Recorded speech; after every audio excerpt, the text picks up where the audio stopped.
Am I late? I'm on time.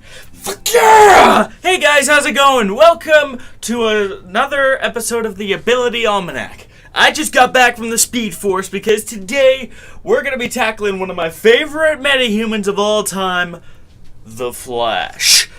This is the second video that took place after the Gearpocalypse. So that's why Joker is not all geared up as normal and Flash might look a little bit different than what I might have had before. Now, the last time I'm going to mention this is actually in the Supergirl episode of Super Sunday, but it'll be a text warning. You won't hear me blather about that. I just figured it'd be like, hey, this is the point, that things are going to look weird. But I also bring it up because all of my abilities are still intact. So that's why I'm still doing the Ability Almanacs. That said, let's jump into the Speed Force and have a look at the Flash. Thought I was gonna run, did you? The Flash's rushdown and combo potential is absolutely legendary, and one of the things that he is capable of is ending in Fists of Fury, which is a normal special move.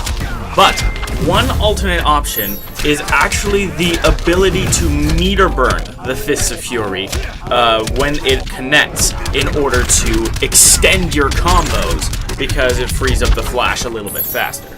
You can only do it once per combo, and any other sort of pop-ups like the next ability, Speed NATO, will negate that free setup. But what's interesting is that you cannot get a back 3 off because the opponents are done being ready to go after that. But you can get certain moves off afterwards, like a standing 3, in order to extend a combo into dangerous territory. The aforementioned Speed NATO actually replaces his anti-air vortex with his arms, but it is a much better version of this attack in that it is an almost perfect anti-air.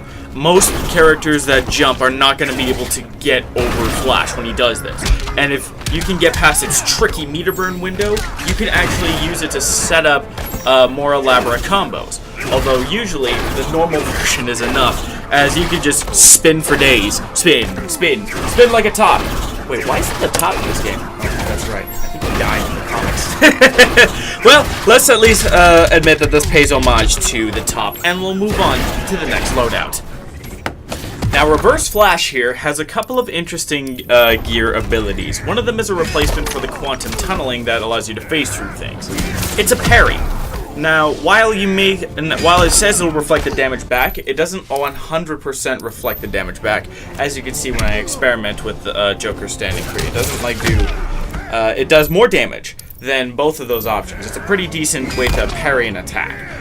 But you can also meter burn it when you see them flash off in order to do less damage, but get a combo going off of a parry, just as a little example. You can also, one other ability is the lightning charge, which replaces the lightning punches that are normally assigned to back 4-2. What that does is that it's a rushing attack that tackles the opponent, and on meter burn goes into a rising, almost Flash Shoryuken. This also augments on your mark's lightning charge in order to include that meter burn. So it's pretty damn nifty. It's time to move on to my favorite of the Flashes, Jay Garrick, and see what he has to offer. Now, Flash doesn't have any 2-slot abilities, which is why you're seeing Fists of Fury below there, even though you've already seen it. This is the demonstration of the Sonic Bolt, or as I like to jokingly call it, the Sonic Boom, because Travis Willingham also voiced Guile in Street Fighter, not just Jay Garrick. It's kind of funny that way.